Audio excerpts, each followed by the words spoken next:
wassalamu ala rasulillah wa ala alihi wa ashabihi wa man wala.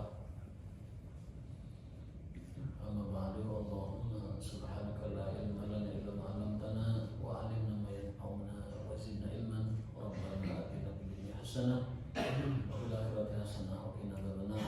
Amin ya rabbal alamin. Bapak sekalian, alhamdulillah kita dapat berjumpa kembali dalam rangka ta'lim dan tadabbur dari ayat-ayat Al-Quran. Sebelumnya saya tadi malam mau kesini gitu. Cuman karena di sana juga diminta nyupiran gerhana, jadi nyupiran di sana dulu. Jadi, tetapi ada pelajaran besar yang kita petik dari kejadian gerhana itu. Dalam sebuah hadis Rasulullah bersabda, kalau kalian lihat gerhana, fafza'u ila zikrillah, segeralah kalian berbanyak zikir, karena fenomena alam itu merupakan inzar, tanda atau peringatan dari Allah Subhanahu wa Ta'ala bahwa Allah itu berkuasa untuk apapun gitu. Nabi SAW kalau menyaksikan ada gempa bumi langsung keluar rumah dan bertakbir, menunjukkan rasa takut, menunjukkan rasa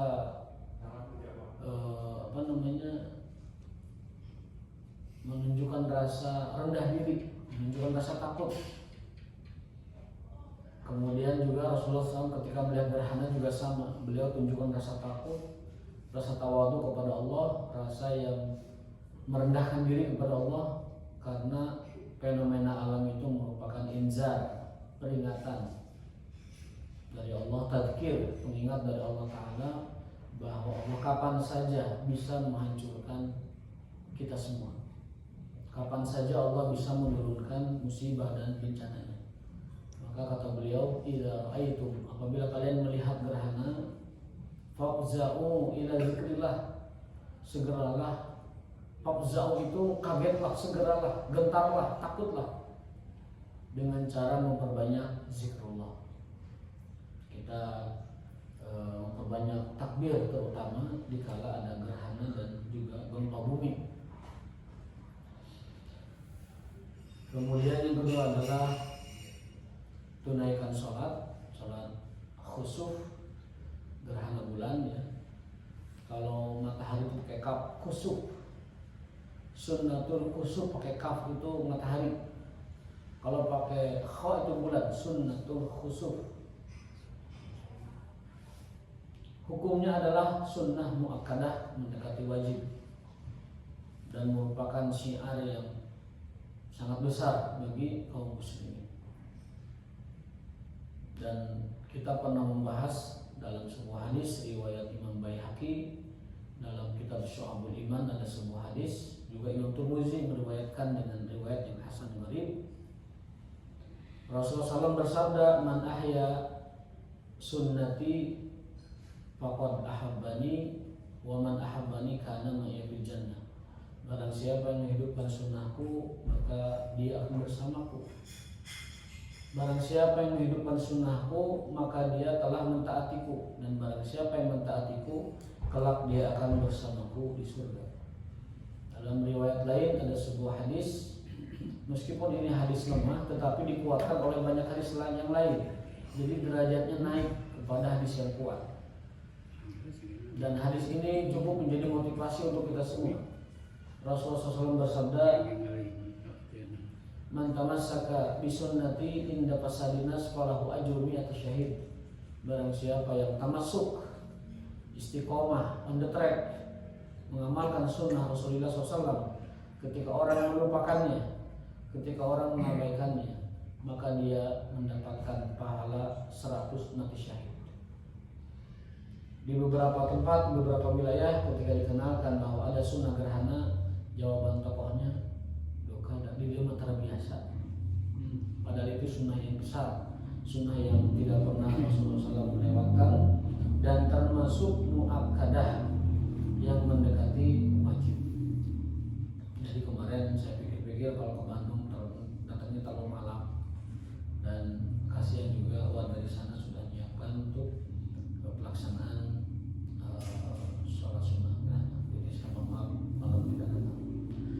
Kali ini kita akan melanjutkan tadabbur dari surat Az-Zariyat atau tafsir dari surat Az-Zariyat. Untuk dapat menyambungkan dari surat sebelumnya, kita review sebentar. Surat Qaf di bagian akhir itu menceritakan tentang halakul insan li asbab as-salasah, bahwa kebinasaan manusia itu disebabkan karena 3 faktor. Yang pertama adalah hawa nafsu, yang disebutkan oleh Al-Quran, inna nafsa la'amaratun bisu, sesungguhnya hawa nafsu itu cenderung selalu mengajak kepada keburukan. Harta, tahta, wanita, kemudian apalagi selain itu, keluarga dan lain-lain. Itu adalah hawa nafsu yang harus kita jaga, kendalikan. Yang kedua adalah waswasatu syaitan. Nah ini godaan syaitan ini. Faktor eksternal, dibisikan setan. Tadinya nggak niat, dibisikin oleh setan jadi niat. Tadinya tidak tertarik, diperindah oleh setan jadi tertarik. Karena setan itu diantara tugasnya adalah la uzayyinana lahum, sungguh aku akan buat indah perbuatan maksiat di depan manusia. Itu janji setan. Di hadapan Allah setan sudah berjanji, la ughwiyannahum, aku akan gelincirkan manusia. Wala udillannahum, aku akan sesatkan manusia. Wala umanniyannahum, aku akan buat manusia panjang angan-angan, banyak kahayang, loba kahayang. Itu bisikan setan. Kemudian wala uzayyinana lahum, dan kami akan perindah, kami akan sulap di depan manusia itu kemaksiatan itu menjadi indah, yang buruk itu menjadi menarik. Nah ini waswasatu syaitan. Faktor kedua yang menyebabkan manusia tergelincir adalah karena terpedaya oleh godaan setan yang tadi saya sebutkan tadi. Aku akan sesatkan, aku akan gelincirkan, aku akan buat dia indah di depan maksiat, dan aku akan bisiki dia dengan keburukan. Yang terakhir adalah satu, ajakan hawa nafsu,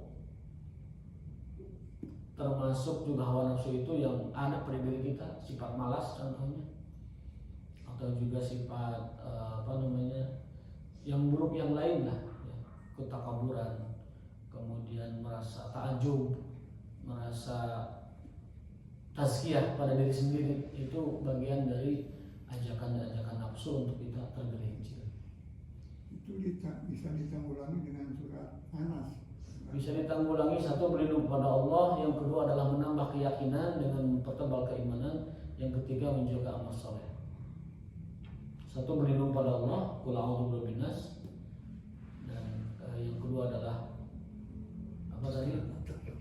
menguatkan keimanan, keyakinan, ya, menguatkan keyakinan. Semakin iman kita, semakin terjaga diri kita dari jebakan nafsu. Semakin hakiki iman kita, semakin kita bisa menjauhi nafsu.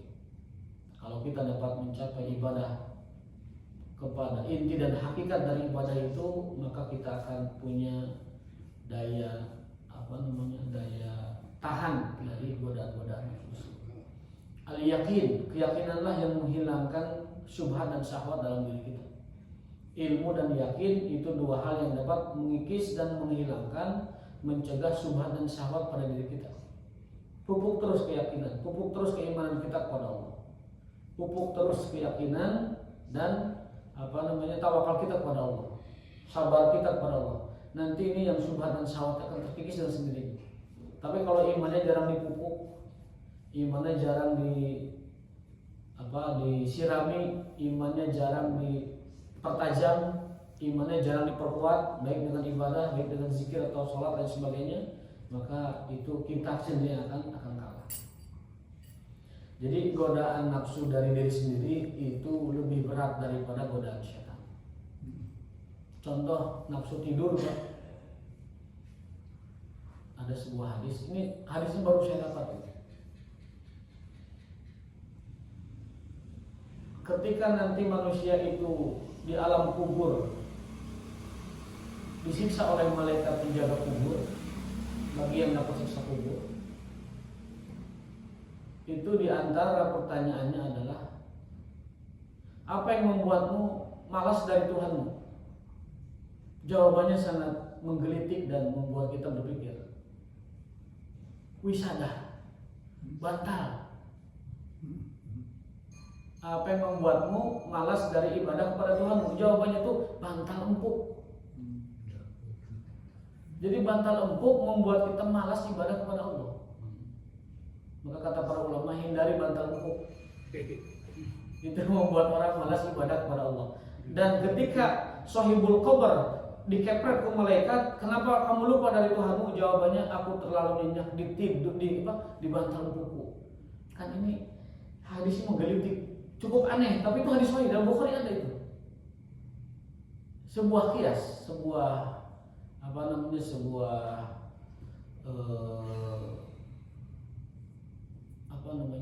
bukan makna sebenarnya gitu kan, bukan berarti orang yang tidur di bantal empuk kemudian malas dari Allah, bukan. Tetapi kebanyakan manusia itu malas sholat dan malas ibadah gara-gara bantalnya empuk. Itu kias, saking nyamannya dia tidur, sehingga subuh lewat, sehingga asar lewat sampai maghrib, atau mungkin lohor sampai asar dan sebagainya. Jadi hadis tersebut mengingatkan kita bahwa yang namanya nafsu itu selalu membisiki dan mengajak kita untuk ammarah bisu, menarik.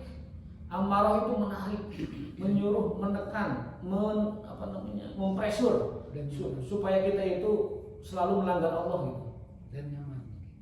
Apalagi dalam suasana nyaman. Inna nafsa la ammarah bisu. Yang kedua, ini lebih rendah, itu godaan setan. Godaan setan itu cenderung lebih bisa kita tahan dengan membaca a'udzubillahi minasyaitonirrajim, dengan membaca qul a'udzu birabbin nas malikin nas. Itu kita dapat berlindung kepada Allah dari godaan setan. Tapi godaan diri sendiri itu lebih sulit. Wala takilni ila nafsi tarfata ain, ya Allah, jangan kau pasrahkan diriku, jangan kau biarkan diriku dikendalikan oleh diriku sendiri walau sejenak.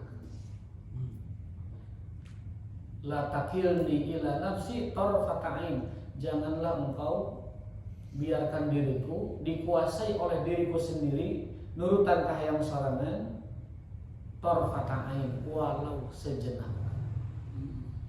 Itu menandakan bahwa godaan nafsu kita jauh lebih besar, godaan diri kita sendiri jauh lebih besar daripada godaan syaitan. Takabur, riya itu juga berat sekali itu, menggelincirkan kita. Sufyan Ats-Tsauri rahimahullah taala pernah mengatakan, "Hurimtu minat tahajud arba'ata ashhur." Aku pernah tidak bisa tahajud 4 bulan lamanya. Lidzan bin fa'aluhu, karena satu dosa yang aku ingat betul pernah aku lakukan. Apa dosa itu? Dosa itu adalah aku menilai seseorang buruk dan baik. Menilai seseorang buruk dan baik dengan mengatakan innahum ra'i. Jadi dia pernah melihat orang yang rajin sholat, lalu dalam hatinya timbul satu persangkaan, innahum ra'i. Lah, saya sama paling riya. Dia menuduh orang melakukan riya, bagi dia itu dosa besar. Sehingga dosa inilah yang membuat dia tidak bisa tahajud 4 bulan lamanya. Hurimtu min qiyamil lail, hurimtu minat tahajud li arba'ati ashhur lidzan bin fa'atuhu. Aku pernah kesulitan tahajud 4 bulan lamanya gara-gara satu dosa yang aku lakukan, yaitu mengatakan kepada orang yang sedang ibadah dengan sebutan lah paling riya atau lihat Pak, keburukan jiwa kita, keburukan diri kita tentang sesuatu yang menilai orang lain itu besar sekali efeknya. Memandang orang tara sholat, memandang orang tara ibadah, memandang orang itu bisa nahan dosa. Pokoknya memandang orang, meremehkan orang, memandang orang dengan pandangan yang yang tidak memuliakan, atau menganggap orang di bawah dia kualitas ibadahnya, atau menganggap orang di bawah jumlah ibadahnya, menganggap orang tidak rajin ibadah, itu adalah penyakit hati yang paling besar dan dosa yang sulit ditaubati. Bahkan seorang ulama besar sekelas Sufyan Ats-Tsauri rahimahullah ta'ala, seorang tabi'in, mengeluhkan dirinya gara-gara itu. Aku tidak sengaja ngomong bahwa dia kepada orang lain ya, dia melakukan ibadah dengan riya, dengan dosa-dosa besar itu dia kesulitan untuk sholat tahajud selama 4 bulan lamanya. Apalagi kita yang begitu itu dianggap remeh, Pak. Ya, nganggap orang itu saya tahu, si anu gini, si anu gini. Muncul ujub, muncul takabur, muncul lebih dari yang lain, itu sebenarnya adalah dosa batin yang lebih besar efek dan bobotnya ketimbang dosa-dosa lahir. Ya, dosa batin itu lebih besar daripada dosa lahir. Terasa dosa lahir gampang ditaubati dengan istighfar, dosa lahir gampang ketahuan, tapi dosa batin jarang orang menginsafinya, jarang orang mentaubatinya. Yaitu jebakan nafsu membuat orang yang membuat orang paling binasa, paling kuat itu adalah jerat atau jebakan nafsu. Bukan nafsu dapat kata syahwat saja, tetapi nafsu tadi, nafsu ketakaburan, kemudian tidak tawadu, kemudian ujub, kemudian lain sebagainya besar. Yang kedua, godaan setan ini cenderung lebih bisa dikuasai, dalam arti kata kita bisa berlindung pada Allah dari godaan setan tersebut dan dapat dideteksi. Kalau kita melihat kemaksiatan tiba-tiba kita suka, ini talbis dari setan, ini tipuan, ini jebakan, ini jerat dari setan. Yang ketiga adalah jauhnya kita dari ajaran agama atau pengajaran agama. Al-bu'du an ta'allumiddin. Itu sebab ketiga. Yang pertama adalah an-nafsu al-ammarah. Yang kedua adalah waswasatu syaitan. Yang ketiga adalah al-bu'du an ta'allumiddin. Itu 3 faktor berdasarkan surat Qaf yang membuat manusia banyak binasa karenanya. Dan di surat Az-Zariyat ini Allah Subhanahu wa taala mengawali surat Az-Zariyat dengan menyebutkan tugas-tugas malaikat yang mengatur rezeki, kemudian menurunkan hujan, mencabut nyawa dan lain sebagainya. Disebutkan bahwa malaikat pencabut nyawa itu sudah ada di ubun-ubun kita. Malaikat pencabut nyawa itu sudah ada di ubun-ubun kita. Tinggal nunggu perintah, cabut. Jadi jarak kita ke liang kubur kita itu semakin dekat. Waktu kita ke alam kubur kita semakin sebentar. Tetapi bekal yang kita bawa tidaklah banyak. Umur yang tersisa juga tidaklah banyak. Sementara waktu menuju ke sana semakin sebentar. Maka dari itu jangan pernah meremehkan kebaikan walau sedikit, karena kita nanti akan menyesali kebaikan-kebaikan yang dulu kita lewatkan. Kita akan menyesali setiap kebaikan yang remeh ya, yang kita lewatkan ketika kita di dunia.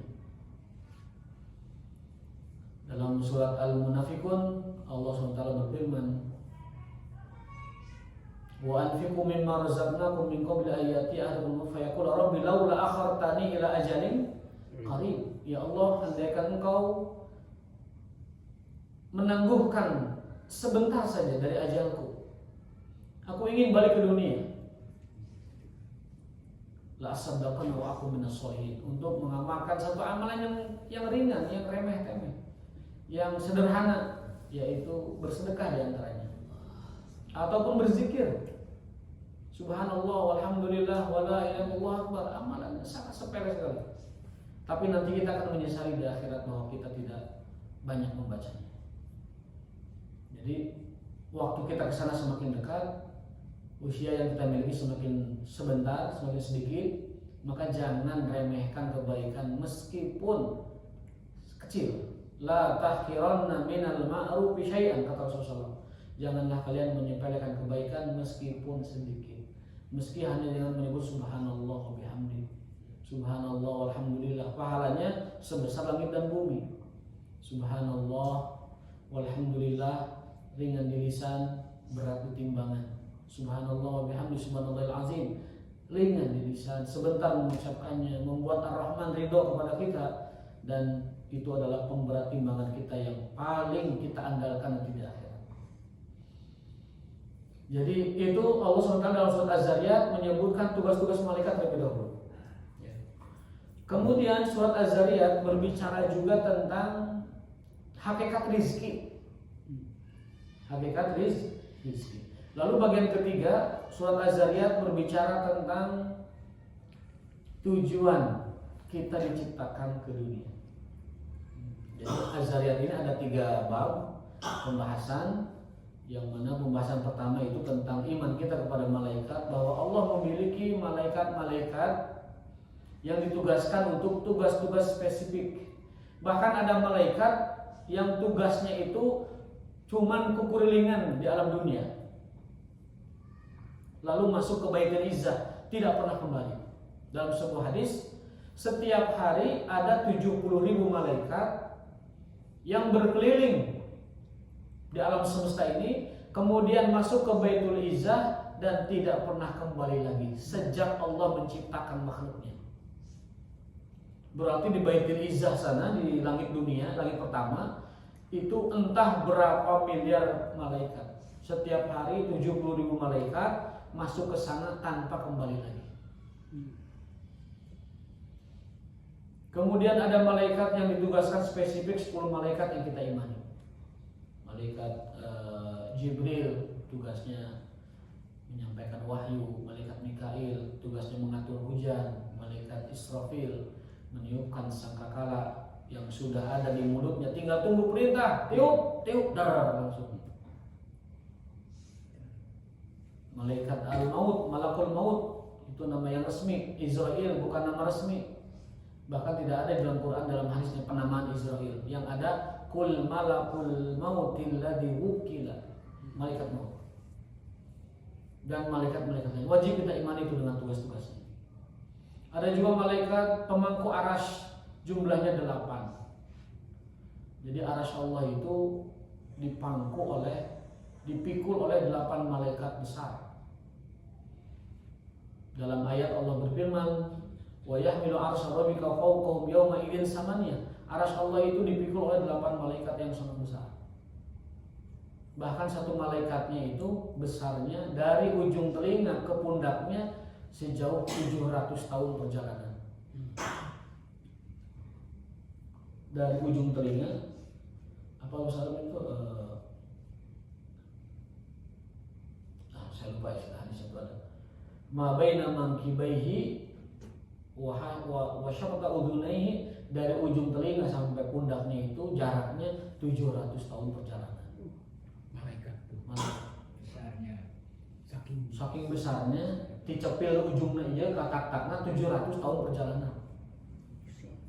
Besar sekali. Malaikat Jibril juga pernah menampakkan diri di hadapan Nabi di bukit, namanya Bukit Sofa, bukan Sofa yang Sofa Murah, tapi ada bukit namanya di Mekah itu. Ketika Nabi hampir putus harap, bukan putus harap, kecewa sebenarnya. Karena Nabi itu setelah turun wahyu pertama dibiarkan tidak turun wahyu berikutnya sampai 3 bulan. Ada yang mengatakan 3 tahun bahkan. Sampai Nabi mengatakan mungkin Tuhanku meninggalkan aku dan tidak menyukaiku. Maka turunlah wadduha wal laili idza saja ma wadda'aka rabbuka wa ma qala, bahwa Tuhanmu tidak membencimu dan Tuhanmu tidak meninggalkanmu. Itu Jibril menyampaikannya dalam bentuk rupanya yang asli. Malaikat Jibril terlihat di angkasa, itu satu sayapnya itu jaraknya timur ke barat. Satu sayapnya itu jaraknya timur ke barat. Dan beliau punya 500 sayap. Besar sekali. Jadi malaikat-malaikat Allah itu besar sekali dan agung, suci. Dan kita wajib imani bahwa Allah punya malaikat-malaikat yang melaksanakan tugas-tugas yang diperintahkan kepadanya. Ada malaikat yang mengawal kita, mencatat amal kita. Ma yalfizu min qaulin illa ladaihi raqibun atid. Raqib atid mencatat kita. Ayatnya surat Qaf yang kita pelajari. Ada juga malaikat yang menjaga tempat-tempat. Ada malaikat gunung, malakul jibal. Ada juga malaikat yang lain. Ada malaikat khusus yang tiap hari menurunkan rezeki. Bukan rezeki yang dibagi Mikail, tapi ada lagi. Dalam sebuah hadis, tidaklah pagi datang kecuali 2 malaikat turun ke bumi. Yang satu mengatakan kepada Allah, Allahumma a'ti munfiqan khalafan.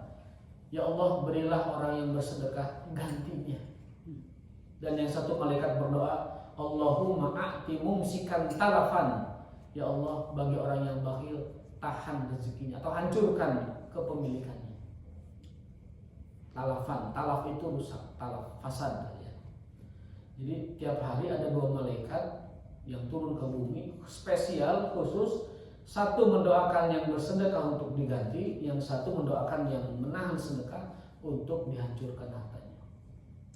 Mumsikan talafan. Itu bab pertama surat Az-Zariyat, iman kepada malaikat dan lebih mengenal malaikat secara lebih rinci. Ya, kalau dulu kita di SD hanya mengenal 10 malaikat dengan tugas-tugasnya. Sekarang kita meningkat karena sudah SMP, masih ada SMP, Pak? Akhirnya SMP, akhirnya SMA. Kita meningkat. Ya, ilmu agama kita wajib ditingkatkan, terutama ilmu tentang rukun iman, rukun Islam. Rukun iman, iman kepada Allah. Ma'rifat kita kepada Allah, nyaho kita kepada Allah mesti ditingkatkan. Karena tidak ada kebahagiaan kecuali dengan ma'rifat kepada Allah. Dan puncak ilmu kita adalah ma'rifat kepada Allah. Nah, mempertebal al-imanu billah itu namanya mempertebal ma'rifat kita kepada Allah Subhanahu wa taala. Ma'rifatul anbiya, ma'rifatul malaikah, ma'rifatu yaumil akhir, ma'rifatul qada'i wal qadar, ma'rifatu al-kutub dan seterusnya. Itu rukun iman. Kita mesti kembali mempertajam dan memperluas pemaknaan dan pemahaman kita kepada rukun iman. Yang pertama. Yang kedua, rukun Islam. Harus memperbanyak dan mempertebal, memperluas pemahaman kita kepada rukun Islam.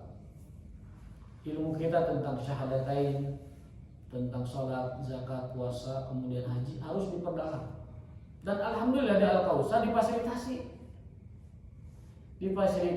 di Al-Kautsar hal-hal semacam itu. Jadi kita dapat mengkaji iman lebih dalam lagi, ma'rifatullah lebih luas lagi, ma'rifatul Rasul lebih luas lagi, dan yang secara umum ma'rifatul dinil Islam lebih luas lagi.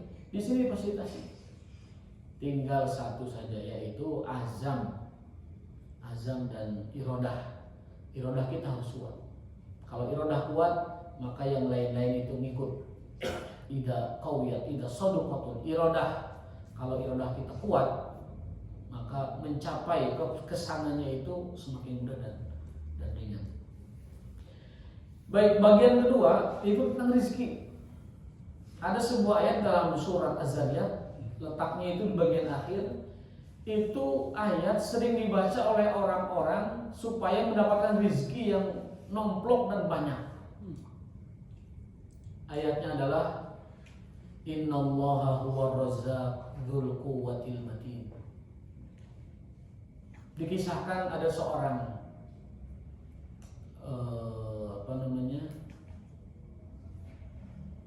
pebisnis lah di Arab Saudi. Saya dengar ceramahnya di YouTube oleh seorang syekh dalam sebuah taklim. Itu orang tersebut mengalami kebangkrutan. Kemudian dia mencari-cari apa yang sekiranya dapat membuat dia bangkit dari kebangkrutannya itu. Dia punya jutaan real tadinya, tetapi bangkrut. Dia ingin bangkit lagi, tapi tidak tahu caranya. Akhirnya dia bertanya kepada seorang syekh, apa yang mesti saya baca, apa yang mesti saya lakukan agar ini apa yang telah hilang dari saya itu balik lagi semuanya. Pinjaman yang tidak dibayar, kemudian usaha yang bangkrut, kemudian segala macam failure, pokoknya orang ini udah sumpah kan hidupnya, merasa sumpah. Dia bertanya kepada seorang syekh. Oleh syekh tersebut diajarkan, coba kamu baca sebuah ayat dalam surat Az-Zariyat di bagian akhir sebelum wa ma khalaqul jinna wal insa illa liya'budun, baca itu. Ayatnya adalah a'udzubillahi minasyaitonir rajim, innallaha huwar razzaq dzul quwwatil matin. Dia amalkan, dia baca itu. Tiba-tiba setelah beberapa hari dia baca ayat itu dengan penuh keyakinan, dengan penuh harap kepada Allah bahwa ini bagian dari ikhtiar dia mengembalikan kejayaannya. Itu tiba-tiba ada orang nyuruh dia ngejualin tanah yang komisi penjualannya itu sebesar uang yang telah hilang darinya sebelum itu. Jadi dia kaya lagi. Jadi asbabnya itu ada orang nyuruh jual tanah, asbabnya. Tetapi ikhtiar dia kepada Allah, ya Allah, balikin uang-uang saya yang selama ini hilang dari saya.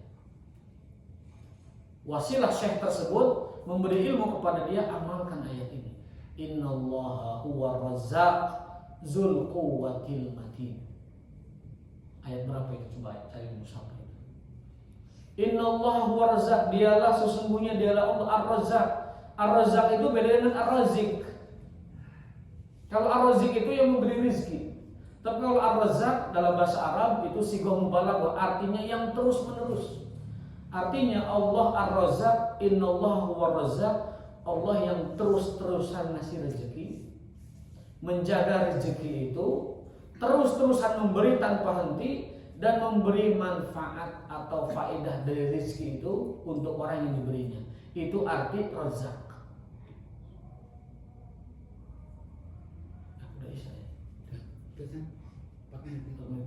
Jadi dari kita tidur sampai tidur lagi dengan berbagai macam nikmat, disitulah manifestasi nama Allah Ar-Razzaq. Karena kita mengenal dalam dunia tasawuf, sebenarnya yang ada di alam semesta ini adalah manifestasi dari asma dan sifat Allah Subhanahu wa ta'ala. Allah Maha Rahim, maka Allah memberikan surga bagi orang beriman. Allah Maha Rahman, Allah kasih makan orang kafir atau orang iman sekalipun. Allah Maha Ghaffar, kemudian Allah menghendaki ada orang-orang yang berdosa. Allah Razzaq, Allah menghendaki dengan begitu banyak orang yang butuh rezeki, maka di situ nama Allah ada Ar-Razzaq. Jadi seluruh yang ada ini adalah manifestasi atau tajalli asma'illahi wa sifatihi subhanahu wa ta'ala. Nah, itu bagian rezeki. Ada berbagai macam keterangan tentang bab rezeki ini, namun waktunya ini habis. Gimana ceritanya ya? Bagian terakhirnya nanti kita jelaskan di minggu depan. Bagian terakhirnya tentang bahwa kita dihadirkan di dunia semata-mata untuk ibadah kepada Allah Subhanahu wa ta'ala. Sehingga Allah ciptakan semesta ini bukan untuk siapa-siapa, tetapi untuk agar orang beribadah kepadanya. Liya'buduhu wa la yusyriku bihi syai'a. Sesungguhnya Allah menghadirkan semesta, Allah menghadirkan kaun semua alamin agar dia semata diibadahi secara murni dan tidak disekutukan dengan apapun.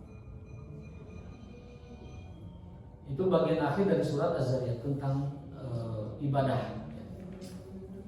Mohon maaf saya minta waktunya 3 menit. Di sini ada macam-macam rezeki sepintas saja ya. Saya tuliskan dari tafsir yang lain. Rezeki itu secara hakikat itu dibagi 3. Ada rezeki halal, rezeki haram, rezeki syubhat. Semuanya rezeki. Gitu. Yang kedua, rezeki dari sisi bentuknya itu ada 2. Ada rezeki yang sifatnya materi, ada rezeki yang sifatnya non materi. Materi itu kendaraan, makanan dan sebagainya. Non materi itu ilmu, kesehatan, ketenangan dan sebagainya. Itu rezeki juga. Min haitsul kasab, ada rezeki dari sisi pencapaiannya. Ada rezeki yang muktasab yang harus dicari. Ada rezeki yang maksum sudah dibagi, dipincukan, tidituna. umur, ajal itu, kemudian apa tadi rizki itu sudah dimaksud, sudah dipincuk dari itu. Tapi ada yang muktasab, ada yang harus dicari, diperoleh. Yang sudah dijamin, tapi kalau ingin lebih dikasam. Cari dengan ilmu kita, kemudian berbisnis, berniaga, mencari dan seterusnya, menggali atau menjual atau membeli dan sebagainya. Jadi rizki itu ada yang maksum, ada yang muktasab. Dari sisi waktu, rizki itu ada yang disegerakan, ada yang dinantikan atau diakhirkan. Rizkun ajil wa rizkun ajil. Satu pakai ain, satu pakai alif. Dan yang terakhir dari aspek barokah, dari sisi keberkahan, rizki dibagi 3. Ada rizkun wasi, rizki yang luas. Luas aja pokoknya, banyak gitu. Berkah tidaknya belum tentu. Yang kedua rizkun mubarak. Nah, rizkun mubarak ini banyak dan berkah. Yang ketiga rizkun qalil. Rizkinya sedikit, berkahnya banyak. Ada juga tapi rizki sedikit, berkahnya sedikit. Jadi yang kita minta kepada Allah setiap subuh, Allahumma inni as'aluka ilman nafi'an wa rizqan wasi'an atau thayyiban atau mubarakan. Jadi rizki itu dari sisi berkah ada 3. Ada rizkun wasi, itu bisa jadi berkah, bisa jadi tidak berkah. Ada rizkun mubarak, itu rizki yang mengandung berkah seluruhnya. Ada rizkun qalil. Rizkun qalil itu bisa jadi berkah dengan sedikit, bisa jadi sedikit juga tidak berkah. Yang kita inginkan banyak dan berkah. Kalaupun tidak banyak dan berkah, minimal sedikit tapi banyak dan berkah. Saya nggak mengatakan sedikit berkah. Itu istilah orang tua kita, sedikit yang penting berkah. Nah, ini kita dobrak. Dogma itu, rezeki itu banyak yang penting berkah. Supaya menjadi motivasi bagi kita semua. Aku lupa lihat wa astagfirullahaladzim. Waktunya habis. Mohon maaf. Subhanallah wa bihamdika asyhadu an la ilaha illa anta astaghfiruka wa atubu ilaik. Ini episode masih panjang, surat Az-Zariyat baru bagian pertama. Assalamualaikum warahmatullahi wabarakatuh.